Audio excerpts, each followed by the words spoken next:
Halo semuanya, pada video kali ini kami akan bagikan pengalaman berkunjung ke Museum Lokananta yang ada di Kota Solo. Nah, kira-kira ada fasilitas apa saja? Nah, untuk lebih jelasnya, simak video ini sampai selesai. Bagi Anda yang berasal dari luar kota, Anda bisa melalui jalur tol. Nah, nanti tinggal keluar melalui pintu tol Ngemplak.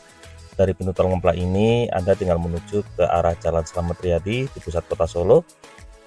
Biasanya nanti Anda akan diarahkan melalui Jalan Ahmad Yani. Nah, tepat di seberang Hotel Sunan. Nah, disinilah lokasi Museum Lokananta. Untuk Museum Lokananta sendiri buka setiap hari. Untuk harga tiketnya sebesar Rp30.000 per orang. Di sini untuk sistem pembayarannya non tunai. Tapi sangat disarankan bagi Anda yang berkunjung ke museum ini sebaiknya berkunjung ke Instagram Museum Lokananta terlebih dahulu, kemudian melakukan registrasi. Karena kalau langsung on the spot biasanya untuk museum sudah full pengunjung. Apalagi ketika hari Minggu atau hari libur, kami sudah beberapa kali mencoba dan ternyata untuk museumnya selalu penuh. Ketika masuk ke museum ini, biasanya kita disarankan untuk mengajak tour guide.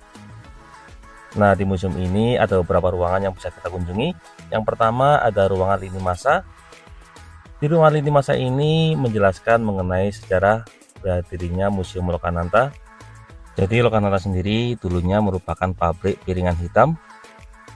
Jauh sebelum era digital seperti sekarang, dulu kalau orang mau mendengarkan musik ataupun menyetel sesuatu harus menggunakan piringan hitam. Nah, berbeda dengan sekarang yang musik bisa dihasilkan dari manapun.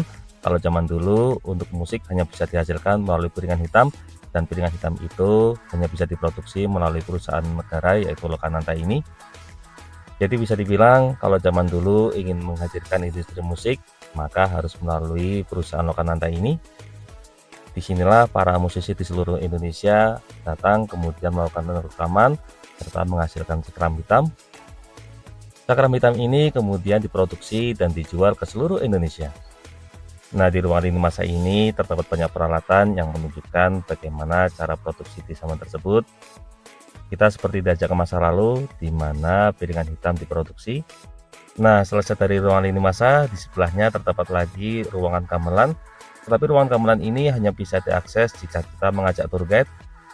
Kebetulan saat kami berkunjung ke sini, tour guide-nya sudah full, sehingga kami tidak bisa masuk ke ruangan gamelan ini. Saya masih tidak banyak informasi terkait ruang gamelan ini, hanya menyajikan berbagai jenis peralatan. Demikian juga untuk ruangan sebelahnya ada ruangan diskografi. Untuk ruangan diskografi ini juga tidak bisa masuk tanpa adanya pemandu tur. Jadi dari situ kami pun langsung menuju ke ruangan pengawan Solo. Nah, di ruangan pengawan Solo ini ada sajian berupa informasi terkait musik. Nah, di sini dijelaskan secara detail bagaimana suatu grup band saat itu mau menghasilkan piringan musik. Ternyata untuk prosesnya tidak semudah yang seperti saat ini. Misalnya ada grup musik yang mau menghasilkan sebuah kaset, di sini harus mendaftar terlebih dahulu, kemudian melakukan rekaman. Dari rekaman ini kemudian dihasilkan piringan hitam. Baru piringan hitam tersebut digandakan dan dijual oleh negara, musisi mendapatkan bagi hasil. Dari ruangan pengawan Solo pindah ke sebelahnya, di sini ada ruangan Hari Rusli.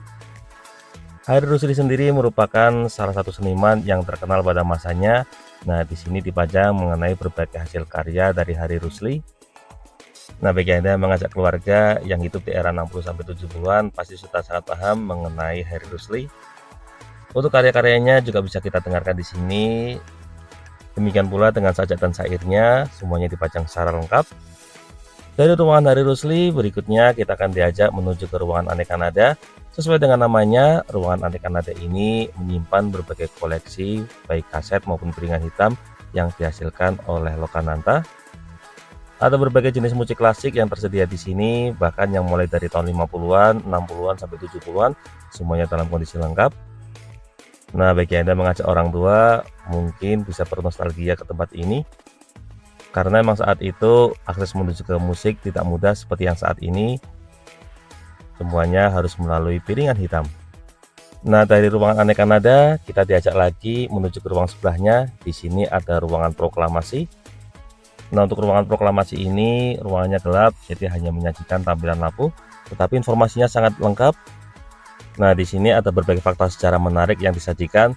Ternyata naskah proklamasi yang dibacakan oleh Soekarno ini naskah proklamasi yang sering kita dengar saat upacara Agustus tersebut. bukan merupakan suara langsung ketika melakukan proklamasi, karena saat membacakan proklamasi di kediaman Soekarno, saat itu belum ada yang melakukan rekaman. Nah, suara proklamasi yang dibacakan oleh Presiden Soekarno merupakan saduran ulang. Jadi saat itu beliau diajak untuk melakukan rekaman langsung supaya nantinya suaranya bisa diproduksi melalui piringan hitam dan bisa disebarkan ke seluruh dunia. Dari hasil rekaman tersebutlah akhirnya Indonesia berhasil mendapatkan banyak pengakuan dari seluruh negara. Nah, dari ruangan proklamasi kita diajak lagi pindah menuju ke ruangan yang ini namanya agak unik, yaitu dari Ngakikok ke Dek-Dek Plus. Nah, ruangan ini juga menyajikan informasi mengenai sejarah perkembangan musik yang ada di Indonesia mulai dari awal kemerdekaan sampai saat ini. Nah, di ruangan ini banyak disajikan musik-musik dari zaman dulu.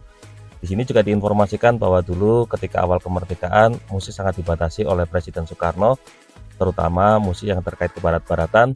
Bahkan grup musik yang namanya kebarat-baratan juga harus diganti dengan nama yang mengandung keindonesiaan. Untuk tipe musik yang dihadirkan juga sangat terbatas karena dilarang menggunakan musik-musik ala kebarat-baratan. Itu sebabnya dulu ketika era Presiden Soekarno musik diberi istilah musik ngakikuk-ngekngok, karena penggunaan musik yang cenderung kebarat-baratan seperti drum dan sejenisnya sangat dibatasi. Bahkan ada grup musik yang dibredel karena mengandung unsur kebarat-baratan. Nah, kemudian eranya mulai berubah ketika memasuki era Orde Baru, yaitu di Presiden Soeharto, karena musik mulai diberikan kebebasan. Nah, di sini banyak literasi yang disajikan. Jadi ketika era Presiden Soeharto tersebut, musik mulai dibebaskan sehingga grup musik mulai bermunculan. Untuk grup band yang kebarat-baratan juga sudah tidak dilarang, sehingga sekarang eranya sudah berubah menjadi istilahnya Dek-Dek Plus karena sudah banyak menggunakan drum. Hingga akhirnya perkembangan musik pun semakin berkembang hingga saat ini. Nah, dari ruangan tersebut kita beralih ke ruang pustaka. Sesuai dengan namanya, ruang ini menyajikan berbagai buku terkait informasi musik di seluruh Indonesia. Bagi yang lebih suka membaca buku, ini merupakan tempat yang sangat tepat karena ruangannya sangat nyaman, AC-nya juga sangat dingin serta tenang. Ada banyak hal dan banyak buku yang bisa kita pelajari di sini. Nah, selesai dari ruang perpustakaan ini, berikutnya kita akan diajak menuju ke toko. Untuk toko ini merupakan pintu keluar sekaligus menyajikan berbagai souvenir khas Museum Lokananta. Oh iya, di beberapa ruangan sebelumnya kita juga disediakan headphone yang menyajikan berbagai musik untuk musik-musik klasik. Jadi bagi yang menyukai sejarah musik ataupun mencintai musik klasik, nah Museum Lokananta ini merupakan tempat yang tepat untuk kita kunjungi. Nah, kurang lebih itulah informasi dari kami terkait Museum Lokananta yang berada di wilayah Kota Solo. Semoga informasi ini dapat bermanfaat. Jangan lupa untuk klik like, subscribe, dan bagikan video ini kepada semua orang yang Anda kenal. Nantikan video perjalanan kami berikutnya. Sampai jumpa.